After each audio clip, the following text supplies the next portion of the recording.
நம்ம ஊர்ல நம்ம மக்கள் வந்து பல விஷயத்துக்காக ஜஸ்டிஸ் கேட்டிருக்காங்க. அது ஜஸ்டிஸ் ஃபார் ஜல்லிக்கட்டு அப்படின்னு ஆரம்பிச்சதுல இருந்து அதுக்கப்புறம் தொடர்ந்து சோஷியல் மீடியால நம்ம மக்கள் வந்து கேட்காத ஜஸ்டிஸே கிடையாது. டெய்லி ஏதாச்சும் ஒரு விஷயத்துக்காகவும் டெய்லி ஏதாச்சும் ஒரு நபருக்காகவும் நம்ம மக்கள் வந்து தொடர்ந்து சோஷியல் மீடியால ஜஸ்டிஸ் கேட்டுக்கிட்டு தான் இருந்திருக்காங்க. அதுவும் முக்கியமா ட்விட்டர் அப்படின்ற ஒரு சோஷியல் மீடியால வந்து ஜஸ்டிஸ் ஃபார் அப்படின்ற ஒரு ஹேஷ்டாக் வந்து எப்பவுமே ட்ரெண்டிங்ல போயிட்டு தான் இருக்கும். அந்த பேர் மட்டும் தான் மாறுமே தவிர ஜஸ்டிஸ் ஃபார் அப்படின்ற ஒரு ஹேஷ்டாக் வந்து எப்பவும் ட்ரெண்டிங்ல இருந்துட்டு தான் இருக்கும். ஸோ அந்த வகையில் இப்போ ரீசெண்டாக நம்ம மக்கள் வந்து யாருக்காக எதுக்காக ஜஸ்டிஸ் கேட்டுக்கிட்டு இருக்காங்க அப்படின்னு பார்த்தீங்கன்னா, justice for Nesaprabhu, justice for journalist அப்படின்ற ஒரு ஹேஷ்டாக் வந்து இப்போ ரீசெண்ட் டைமில் ட்விட்டரில் பயங்கர ட்ரெண்டிங்காக போயிட்டு இருக்குது. எதுக்காக அப்படின்னு பார்த்தீங்கன்னா, நியூஸ்7 தமிழ் சேனலில் சேர்ந்த ஒரு ரிப்போர்ட்டரை வந்து ஒரு ரவுடி கும்பல் திருப்பூரில் வச்சு சராமாரியா அட்டாக் பண்ணியிருக்காங்க, சராமாரியா வெட்டியிருக்காங்க. லக்கிலே அவர் வந்து உயிர் தப்பிட்டாரு, பட் அட்டாக் நடந்திருக்குது. ஆக்சுவலாக என்ன நடந்திருக்கு அப்படின்னு பார்த்தீங்கன்னா, திருப்பூரை சேர்ந்த நியூஸ்7 தமிழ் சேனலை சேர்ந்த ஒரு ரிப்போர்ட்டர் நேசப்பிரபு அப்படின்னு சொல்லப்படுற ஒரு ரிப்போர்ட்டர் வந்து திருப்பூரில் வெளியே கிளம்பி போகிறாரு. ஸோ அப்படி போயிட்டு இருக்கும்போது வந்து ஒரு 4-5 காரில் ஒரு ரவுடி கும்பல் வந்து அவரை பின்தொடர்றதை அவர் வந்து உணர்றாரு. நம்ம எங்கே போனாலும் இவங்க வந்து ஃபாலோ பண்ணிட்டு நோட்டம் விடுறாங்க அப்படின்றத வந்து அவர் உணர்ந்துட்டு உடனே அவர் வந்து காவல்துறை அதிகாரிக்கு வந்து இன்ஃபார்ம் பண்ணுறாரு. ஸோ அவர் வந்து அட்டாக் பண்ணுறதுக்கு முன்னாடி அதுக்கு முன்னாடி ஒரு 4 மணி நேரத்துக்கு முன்னாடியே வந்து இந்த விஷயத்தை எல்லாத்தையுமே வந்து ஒரு காவல்துறை அதிகாரிக்கு வந்து அவர் கால் பண்ணி இன்ஃபார்ம் பண்ணுறாரு. நான் இந்த மாதிரி வெளியே கிளம்பி போயிட்டு இருக்கும்போது என்னை வந்து எப்போவுமே ஒரு 4-5 கார் ஃபாலோ பண்ணிக்கிட்டே வராங்க, ஒரு ரவுடி கும்பல் வந்து என்னை நோட்டம் விட்டுட்டே இருக்காங்க, என்னோட உயிருக்கு வந்து ஏதோ ஒரு ஆபத்து ஏற்படுற மாதிரி எனக்கு வந்து உணருது, ஸோ தயவு செஞ்சு எனக்கு வந்து நீங்கள் பாதுகாப்பு கொடுங்க அப்படின்னு சொல்லிட்டு ஒரு காவல்துறை ஆய்வாளருக்கு வந்து அவர் ஃபோன் பண்ணி இந்த விஷயத்தை எல்லாத்தையுமே இன்ஃபார்ம் பண்ணுறாரு. ஸோ அந்த காவல்துறை அதிகாரியுமே உடனே அந்த சைடில் இருந்துட்டு என்ன கேள்வி கேட்குறாரு அப்படின்னு பார்த்தீங்கன்னா, ஹிந்திக்காரங்களா இல்லை தமிழ்காரங்களா அப்படின்னு சொல்லிட்டு ஒரு கேள்வி எழுப்புறாரு. இந்த கேள்வி இங்கே எதுக்காக அப்படின்னு சொல்லிட்டு தெரியவே இல்லை. இந்த கேள்வி அவசியமற்ற கேள்வியாக தான் எனக்கு தோணுச்சு. அது ஹிந்திக்காரங்களா இருந்தாலுமே தமிழ்காரங்களா இருந்தாலுமே பாதுகாப்பு கொடுக்க வேண்டியது காவல்துறையோட கடமை தான். கரெக்டா உடனே நேசப்பிரபுமே இந்த சைடு இருந்துட்டு தமிழ்காரங்க தான் என்னை வந்து 4-5 கார்ல ஃபாலோ பண்ணிக்கிட்டே இருக்காங்க, என்னை எப்பவுமே நோட்டை விட்டுட்டே இருக்காங்க, எனக்கு எப்போ என்ன நடக்கும்னு எனக்கு தெரியல, என்னோட உயிருக்கு வந்து அச்சுறுத்தல் கொடுக்குற வகையில் அவங்க வந்து ஃபாலோ பண்ணிட்டு இருக்காங்க அப்படின்னு சொல்லிட்டு விஷயத்த எல்லாமே காவல்துறை அதிகாரிகிட்ட அவர் வந்து சொல்லிக்கிட்டு இருக்காரு. ஸோ அந்த காவல்துறை அதிகாரியுமே ஐயோ அப்படின்னு சொல்லிட்டு எல்லாத்தையுமே பதட்டமோட கேட்டுக்கிட்டு, சரி இப்போ ஸ்டேஷன்ல வந்து யாருமே இல்லை, எங்கள் ஃபோர்ஸ் எதுவுமே இல்லை, நீங்கள் வந்து இன்ஸ்பெக்டர் நம்பர் வச்சுருக்கீங்களா, அவருக்கு கால் பண்ணி இன்ஃபார்ம் பண்ணுங்க அப்படின்னு சொல்லிட்டு அந்த காவல்துறை அதிகாரி வந்து இன்ஸ்பெக்டருக்கு வந்து டைவர்ட் பண்ணி விடுறாரு. இல்லை உங்களுக்கு இப்போவே உடனடியாக பாதுகாப்பு வேணும் அப்படின்னா நீங்கள் தயவு செஞ்சு ஸ்டேஷனுக்கு வந்துடுங்க, ஸ்டேஷனுக்கு வந்துட்டா நீங்கள் வந்து பாதுகாப்பாக இருந்துருவீங்க அப்படின்னு சொல்லிட்டு அந்த காவல்துறை அதிகாரி வந்து ஜேர்னலிஸ்ட் நேசப்பிரபு கிட்ட வந்து சொல்கிறாரு. நேசப்பிரபுமே வந்து நான் திருப்பூர்லேருந்து பயந்து ரொம்ப தூரம் ட்ராவல் பண்ணி பல்லடம் கிட்டே வந்துட்டேன், சரி ஓகே நீங்கள் சொல்கிற மாதிரி நான் வந்து பல்லடம் ஸ்டேஷனுக்கு வந்து நான் போயிடுறேன், எனக்கு பாதுகாப்பாக இருக்கும் அப்படின்னு சொல்லி முடிக்கிறதுக்குள்ள அந்த 5 காருமே வந்து நேசப்பிரபு வந்து சுற்றி வளைச்சிடுறாங்க. அங்கே இருக்கிற ரவுடிகள் வந்து இறங்கி நேசப்பிரபு கிட்ட நெருங்குறாங்க. ஸோ அந்த டைமில் நேசப்பிரபு பயங்கர பதட்டம் அடைகிறாரு. அந்த பயம் அப்படின்றது ஒன்று இருக்குல்ல, மரண பயம் அப்படின்றது அவரோட குரலில் வந்து நம்மளால் காண்பிக்க முடிஞ்சு. அந்த ஆடியோ நான் உங்களுக்காக போட்டு காட்டுறேன். ஸோ அவர் வந்து அந்த டைமில் அந்த காவல்துறை அதிகாரிகிட்ட வந்து காலில் சொல்லிக்கிட்டு இருக்காரு, அவ்வளோதான் சார் முடிஞ்சு போச்சு, சுத்து போட்டாங்க, லைஃப் முடிஞ்சுது அப்படின்னு சொல்லிட்டு பயத்தோட மரண பயத்தோட அந்த காவல்துறை அதிகாரிகிட்ட ஃபோனில் வந்து பேசிக்கிட்டு இருக்காரு. ஸோ அந்த டைமில் வந்து அந்த கால் அப்படியே துண்டிக்கப்படுது. அதுக்கப்புறம் அந்த ரவுடிகள் இறங்கி ஜேர்னலிஸ்ட் நேசப்பிரபு வந்து பயங்கரமாக அட்டாக் பண்ணுறாங்க, சராமரியாக பல இடத்துல வந்து வெட்டுறாங்க. லக்கிலி அவர் வந்து இப்போ உயிர் தப்பிட்டாரு. ஸோ இந்த சம்பவம் நடந்து முடிஞ்சதுக்கப்புறம் ஃபோன் துண்டிக்கப்படுது. அதுக்கப்புறம் மறுநாள் ஒரு நியூஸ் வருது, நியூஸ்7 தமிழை சேர்ந்த ஒரு ரிப்போர்ட்டர் வந்து தாக்கப்பட்டிருக்காரு அப்படின்னு சொல்லிட்டு ஒரு நியூஸ் வருது. இந்த நியூஸ் மட்டும்தான் நமக்கு தெரியும், அதுக்கு பின்னாடி என்ன நடந்திருக்கு அப்படின்னு சொல்லிட்டு நமக்கு தெரியாது. இப்போ அந்த ஆடியோ உங்களுக்காக.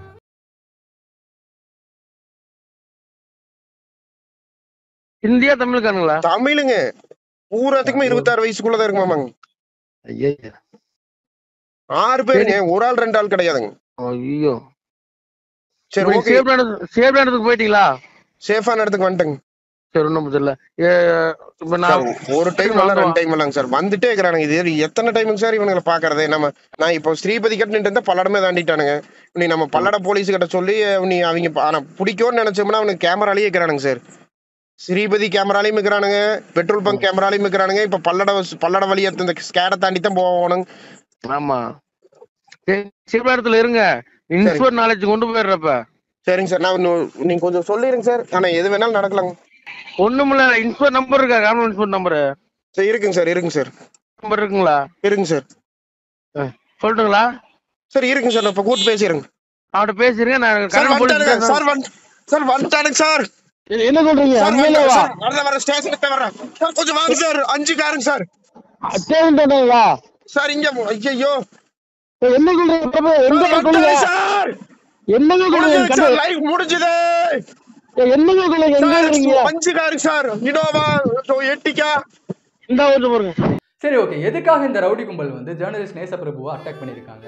நேசப்பிரபு வந்து ஏதாச்சும் தவறான நியூஸை வந்து ரிப்போர்ட் பண்ணியிருக்கிறாரா, இல்லை ஃபேக்கான நியூஸை வந்து ரிப்போர்ட் பண்ணியிருக்கிறாரா அப்படின்னு கேட்டீங்கன்னா அதுதான் கிடையாது. நேசப்பிரபு வந்து சரியான நியூஸை மட்டுமே ரிப்போர்ட் பண்ணியிருந்திருக்கிறாரு. உண்மையான சம்பவங்களை மட்டுமே நியூஸாக ரிப்போர்ட் பண்ணியிருக்கிறாரு. அதுக்காக தான் இந்த ரவுடி கும்பல் வந்து ஜேர்னலிஸ்ட் நேசப்பிரபுவை அட்டாக் பண்ணியிருக்காங்க, உண்மையை பேசினதுக்காக மட்டுமே. ஸோ இந்த ஒரு சம்பவம் அப்படின்றது வந்து ஜேர்னலிஸ்ட் கம்யூனிட்டிக்கே ஒரு மிகப்பெரிய ஒரு பிளாக் மார்க்காக அமைஞ்சிருதுல. நாளைக்கு இன்னொருத்தன் வந்து ஜேர்னலிஸ்டாக நான் வந்து மாறி வேலை பார்க்கணும் அப்படின்னு ஆசைப்பட்டு வந்தாலுமே அவனோட வீட்டில் என்ன சொல்லி அனுப்புவாங்க, நீ ஜேர்னலிஸ்டாக மாறி வேலைக்கு போகிறதெல்லாம் சரிதான், பட் அங்கே போயிட்டு தயவு செஞ்சு உண்மையை மட்டும் பேசிடாத, உண்மையை பேசினா உன்னையும் கொன்றுவாங்கப்பா அப்படின்ற மாதிரி தான் சொல்லி அனுப்புவாங்களா. ஸோ இந்த ஒரு சம்பவம் அப்படின்றது ஜேர்னலிஸ்ட் கம்யூனிட்டிக்கு ஒரு பிளாக் மார்க்காகவும் ஒரு அச்சுறுத்தல் கொடுக்குற ஒரு விஷயமாகவும் மாறிடுச்சுல. நாளைக்கு இன்னொருத்தன் ஜேர்னலிஸ்டாக மாறி வரணும் அப்படின்னா அவனுக்கு இந்த ஒரு சம்பவம் தான் ஞாபகம் வரும், இல்லை உண்மையை பேசினா நம்மளையும் கொன்றுவாங்க அப்படின்னு சொல்லிட்டு. ஸோ இந்த ஜேர்னலிஸ்ட் கம்யூனிட்டியில் உண்மையை பேசுகிற ஒரு சில ஜேர்னலிஸ்ட் தான் இருக்காங்க, நம்ம வந்து ஈஸியாக விரல் விட்டு எண்ணிடலாம். ஸோ அவங்களுக்கே இந்த மாதிரி ஒரு சம்பவம் அப்படின்னு சொல்லும்போது வந்து அதை நம்ம கண்டிப்பாக அக்செப்ட் பண்ணிக்க முடியல. அண்ட் அது மிகப்பெரிய ஒரு துயரமான சம்பவமாக தான் இருந்துட்டு இருக்குது. இந்த ஒரு பொய்யான ஒரு உலகத்தில் இந்த பொய்யான செய்திகளை மட்டுமே கேட்டு பொய்யை மட்டுமே நம்ம வந்து உண்மை அப்படின்னு நம்பிக்கிட்டு வாழ்ந்துட்டு இருக்கிற இந்த ஒரு உலகத்துக்கு மத்தியில் இந்த மாதிரி ஜேர்னலிஸ்ட்டுக்கு இந்த மாதிரி ஒரு சம்பவம் நடக்கும்போது அதை நம்ம கண்டிப்பாக அக்செப்ட் பண்ணிக்கவே முடியாது. ஸோ இதை தொடர்ந்து நம்ம முதலமைச்சர் இருக்கார்ல, ஸோ அவர் வந்து ஒரு அறிக்கை அப்படின்றத வெளியிட்டிருக்காரு. ஸோ அந்த அறிக்கையில் அவர் என்ன மென்ஷன் பண்ணியிருக்காரு அப்படின்னு பார்த்தீங்கன்னா, ரிப்போர்ட்டர் நேசப்பிரபு வழக்கில் வந்து யாரெல்லாம் ஈடுபட்டிருக்காங்களோ, யாரெல்லாம் அவரை வந்து தாக்குனாங்களோ அவங்க எல்லாருமே வந்து சட்டத்தின் கீழ் கண்டிப்பாக தண்டிக்கப்படுவாங்க அப்படின்ற மாதிரி அந்த அறிக்கையில் வந்து அவர் மென்ஷன் பண்ணியிருக்காரு. அண்ட் அது மட்டும் இல்லாமல் ரிப்போர்ட்டர் நேசப்பிரபு வந்து காவல்துறைக்கு உரிய தகவலை வந்து தெரிவிச்சிருக்காருல. ஸோ அவர் வந்து அட்டாக் பண்ணுறதுக்கு முன்னாடி 4 மணி நேரத்துக்கு முன்னாடி அந்த தகவல் எல்லாத்தையுமே வந்து காவல் ஆய்வாளர் வந்து தொலைபேசி மூலயமா அவர் வந்து தெரிவிச்சிருக்காரு.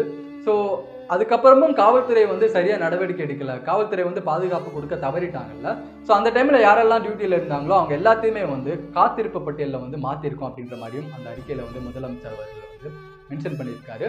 ஸோ அதை தொடர்ந்து ஜேர்னலிஸ்ட் நேசப்பிரபுக்கு வந்து 3 லட்சம் ரூபாய் நிதி உதவி வழங்கப்படும் அப்படின்ற மாதிரியும் அவர் வந்து அந்த அறிக்கையில் வந்து மென்ஷன் பண்ணியிருந்தாரு. ஸோ காசு கொடுத்து இது எல்லாத்தையுமே நம்மளால சரி கட்டிட முடியுமா அப்படின்னு கேட்டிங்கன்னா கண்டிப்பாக முடியாது. கண்டிப்பாக அது ஒரு பக்கம் வந்து நேசப்பிரபுக்கான மருத்துவ சிகிச்சைக்கு கண்டிப்பாக அது வந்து உதவுதான் போகுது, அது நான் இல்லைன்னு சொல்ல வரல. பட் அதை தாண்டி அவரோட கனவுகளுக்கு அது வந்து உதவுமா அப்படின்னு கேட்டிங்கன்னா கண்டிப்பாக முடியாது. மறுபடியும் நம்ம எந்திரிச்சு வந்து உண்மையை பேச முடியும் அப்படின்ற நம்பிக்கை அந்த காசு வந்து கொடுக்குமான்னு கேட்டிங்கன்னா கண்டிப்பாக கொடுக்க போகிறது கிடையாது. மறுபடியும் நம்ம வந்து உண்மையை பேசணும் அப்படின்னா இன்னொரு கும்பல் நம்மளை வந்து தாக்குவாங்க, இன்னொரு கும்பல் நம்மளை வந்து வெட்டுவாங்க, நம்ம உயிருக்கு இன்னும் மேலும் ஆபத்தாகாது. ஸோ நம்ம உண்மையை பேசினா நம்மளை வந்து கொன்னுருவாங்க அப்படின்ற ஒரு மனநிலை தான் நேசப்பிரபுக்கு ஆழமாக மனசில் பதிஞ்சிருக்கும்ல. ஸோ அந்த 3 லட்ச ரூபாய் நிதி உதவி அப்படின்றது வந்து அவரோட காயங்களை வேணால் போக்கிருக்கலாம், பட் அவர் மனசுக்குள்ளே ஏற்பட்ட காயத்தை அது கண்டிப்பாக அழிக்க போகிறது கிடையாதுல்ல. அண்ட் ஆல்ரெடி சொல்லி இந்த மாதிரி ஃபியூச்சரில் யாராச்சும் ஜேர்னலிஸ்ட்டாக வேலை பார்க்க வராங்க அப்படின்னா நம்மளும் உண்மையை பேசினால் நம்மளுக்கும் வந்து நேசப்பிரபுக்கு ஏற்பட்ட ஒரு நிலைமை தான். உண்மையை பேசினா நம்மளையும் கொன்னுருவாங்க அப்படின்ற ஒரு அச்சுறுத்தலோடு தான் அவன் வந்து ஜேர்னலிஸ்ட் வேலைக்கு வருவான்ல. ஸோ அவனும் தொடர்ந்து போய் தான் பேச போகிறான்ல. ஸோ இந்த நிதி உதவினால இங்கே ஏதாச்சும் மாறப்போகுதா, இதெல்லாம் மாறிடுமா அப்படின்னு கேட்டிங்கன்னா கண்டிப்பாக மாறப்போகுது கிடையாது. இதெல்லாம் மாறணும் அப்படின்னா என்ன நடக்கணும் அப்படின்னா, நேசப்பிரபு அட்டாக் பண்ணாங்களா அந்த ரவுடிகள், ஸோ அவங்க எல்லாத்தையுமே சீக்கிரமாக தேடி கண்டுபிடிச்சி அவங்களுக்கான உரிய தண்டனையை வாங்கி கொடுத்தாதான் இந்த நிலைமை அப்படின்றது கொஞ்சமாச்சும் மாறும். இன்னும் காவல்துறை அதிகாரிகள் யாரையுமே வந்து அரெஸ்ட் பண்ணல, யாரையுமே கண்டுபிடிக்கல அப்படின்றது தான் இங்கே இருக்கிற சோகமான ஒரு விஷயம். ஸோ அந்த ஆடியோலேயே நீங்கள் வந்து கேட்டிருப்பீங்க, நேசப்பிரபு வந்து சொல்லியிருப்பார் அவங்களை கண்டுபிடிக்கும் அப்படின்னா அவரை நேசப்பிரபு அட்டாக் பண்ணுறதுக்கு முன்னாடியே அவங்களை வந்து பிடிச்சிருக்கலாம். ஏன்னா எல்லா சிசிடிவி கேமராலையும் அவங்க வந்து பதிஞ்சிருக்காங்க. பெட்ரோல் பல்க் சிசிடிவி கேமராவை தாண்டி தான் நாங்கள்லாம் வந்தோம், என்னை ஃபாலோ பண்ணிட்டு தான் வந்துட்டு இருந்தாங்க. ஸோ அந்த சிசிடிவி நீங்கள் பார்த்தாலே அந்த ரவுடிகளை வந்து உங்களால் பிடிச்சிருக்க முடியும் அப்படின்னு சொல்லிட்டு அந்த நேசப்பிரபு அந்த ஆடியோலேயே சொல்லியிருப்பாரு. பட் இன்னும் யாரையும் பிடிக்கல அப்படின்றது தான் இங்கே இருக்கிற மிகப்பெரிய ஒரு சம்பவம். ஸோ இந்த டைமில் வந்து நம்ம ஜேர்னலிஸ்ட்டுக்காக நிற்கணுமா, ஜேர்னலிஸ்ட்டுக்கு சப்போர்ட் பண்ணுமா அப்படின்னு கேட்டிங்கன்னா கண்டிப்பாக நம்மளோட ஆதரவு அப்படின்றத நம்ம தெரிவித்து தான் ஆகணும்னு நினைக்கிறேன். ஸோ பொதுவாகவே ஜேர்னலிஸ்ட்னால எல்லாரோட மனசுலையுமே என்ன ஒரு எண்ணம் இருக்குது அப்படின்னு பார்த்தீங்கன்னா பத்திரிகையாளரா ஸோ இந்த டைமில் நம்ம வந்து ஜேர்னலிஸ்ட்டுக்காக நிற்கணுமா, ஜேர்னலிஸ்ட்டுக்காக சப்போர்ட் பண்ணுமா அப்படின்னு கேட்டிங்கன்னா கண்டிப்பாக நம்மளோட ஆதரவு அப்படின்றத நம்ம தெரிவித்து தான் ஆகணும்னு நினைக்கிறேன். ஸோ பொதுவாகவே ஜேர்னலிஸ்ட்னாலே எல்லாரோட மனசுலையுமே இன்னொரு இன்னும் ஸோ இந்த டைமில் நம்ம வந்து ஜேர்னலிஸ்ட்டுக்காக நிற்கணுமா, ஜேர்னலிஸ்ட்டுக்காக சப்போர்ட் பண்ணுமா அப்படின்னு கேட்டிங்கன்னா கண்டிப்பாக நம்மளோட ஆதரவை பத்திரிகையாளரா கடுப்பேற்றுற மாதிரி கேள்வி கேட்கும். ஸோ இந்த டைமில் நம்ம வந்து ஜேர்னலிஸ்ட்டுக்காக நிற்கணுமா, ஜேர்னலிஸ்ட்டுக்காக சப்போர்ட் பண்ணுமா அப்படின்னு கேட்டிங்கன்னா கண்டிப்பாக நம்மளோட சப்போர்ட் அப்படின்றத நம்ம தெரிவித்து தான் ஆகணும்னு நினைக்கிறேன். ஏன்னா பொதுவாகவே ஜேர்னலிஸ்ட்னால எல்லாரோட மனசுலையுமே என்ன ஒரு எண்ணம் கிரியேட் ஆகி இருக்குது அப்படின்னு பார்த்தீங்கன்னா, பத்திரிகையாளரா கடுப்பேற்றுற மாதிரி கேள்வி கேட்பானே, எடக்கு முடக்கா கேள்வி கேட்பானே, கடுப்பேற்றுவானே அப்படின்ற மாதிரி தான் எல்லாரோட மனசுலையுமே வந்து ஒரு பின்பம் ஆட்டோமேட்டிக்காக கிரியேட் ஆகிருக்குது. பட் அவங்க எல்லாருக்கும் மத்தியில் வந்து இந்த மாதிரி ஒரு சில நேர்மையான ஜேர்னலிஸ்ட்டும் இருந்துட்டு தான் இருக்காங்க. உதாரணத்துக்கு வந்து நம்ம இங்கே உட்காந்து என்ன வேணால் பேசிடலாம், பட் ஆன் ஸ்பாட் போயிட்டு உயிரை பணைய வச்சு அங்கே இருக்கிற செய்திகளை வந்து நமக்காக கலெக்ட் பண்ணி சொல்கிற ஒரு சில நேர்மையான செய்தியாளர்களும் இருந்துட்டு தான் இருக்காங்க. உதாரணத்துக்கு வந்து இஸ்ரேல் பாலஸ்டைனில் வார்லாம் போயிட்டு இருந்துச்சுல, ஸோ அதை நம்ம வந்து டிவியில் இன்னைக்கு பார்க்குறோம் அப்படின்னா அங்கே இருக்கிற ஜேர்னலிஸ்ட் வந்து அவங்க உயிரை பணைய வச்சு தான் அந்த குண்டு வெடிப்பெல்லாம் நடுவில் நின்று அவங்க வந்து நமக்காக நியூஸை வந்து ரிப்போர்ட் பண்ணி சொல்லிட்டு இருக்காங்கல்ல. ஸோ அந்த மாதிரி நேர்மையான ஒரு சில ஜேர்னலிஸ்ட்டும் இருந்துட்டு தான் இருக்காங்க. ஸோ அவங்க வந்து அவங்களோட வேலையை சிறப்பாக செஞ்சுட்டு தான் இருக்காங்க. ஸோ அப்படி சிறப்பாக செய்கிற அவங்களுக்கு வந்து இந்த மாதிரி ஒரு நிலைமை ஏற்படுறது நம்மளால கண்டிப்பாக அக்செப்ட் பண்ணிக்க முடியாது. ஸோ இந்த மாதிரி நேர்மையாக இருக்கிற ஜேர்னலிஸ்ட்டில் வந்து மக்களுக்கு கண்டிப்பாக பிடிக்க தான் செய்யுது. அண்ட் அதையும் தாண்டி இன்னும் ஜேர்னலிஸ்ட் வந்து நேர்மையாக இருக்கணும் அப்படின்ற ஒரு கோரிக்கையும் மக்களுக்கு இடையில பயங்கரமாக இருந்துட்டு தான் இருக்குது. இந்த நடிகர்களுக்கு வந்து ஜால்ரா அடிக்காம ஒரு அரசியல் கட்சிக்கு மட்டுமே வந்து ஒரு சைடாக வந்து பேசி அவங்களுக்காக நியூஸை வந்து ரிப்போர்ட் பண்ணுறதா இருக்கட்டும். ஸோ இந்த மாதிரி ஜேர்னலிஸ்ட்லாம் வந்து திருந்தி மக்களுக்கு என்ன தேவைப்படுதோ, நம்ம நாட்டு மக்களுக்கு உண்மையான நியூஸை மட்டுமே வந்து கொடுக்குற ஜேர்னலிஸ்ட்டை கண்டிப்பாக மக்கள் எல்லாரும் விரும்ப தான் செய்வாங்க. ஸோ சேவ் ஜேர்னலிஸ்ட் அப்படின்ற ஒரு ஹேஷ்டாக் இந்த வீடியோவில் இல்லை நான் சொல்லிட்டு இந்த வீடியோ நான் என் பண்ணிக்கிறேன். ஸோ இதை பற்றி நான் உங்களோட கருத்து என்ன அப்படின்னு சொல்லிட்டு மறக்காம கமெண்ட் செக்ஷன் லீவ் பண்ணியிருக்கேன். சேனலை இப்போ தான் புதுசாக பார்க்குறீங்க அப்படின்னா மறக்காமல் சப்ஸ்கிரைப் பண்ணிக்கோங்க. இன்னொரு வீடியோவில் நான் உங்களை வந்து சந்திக்கிறேன். நான் Madan, and this is Madan, some stepping up from video.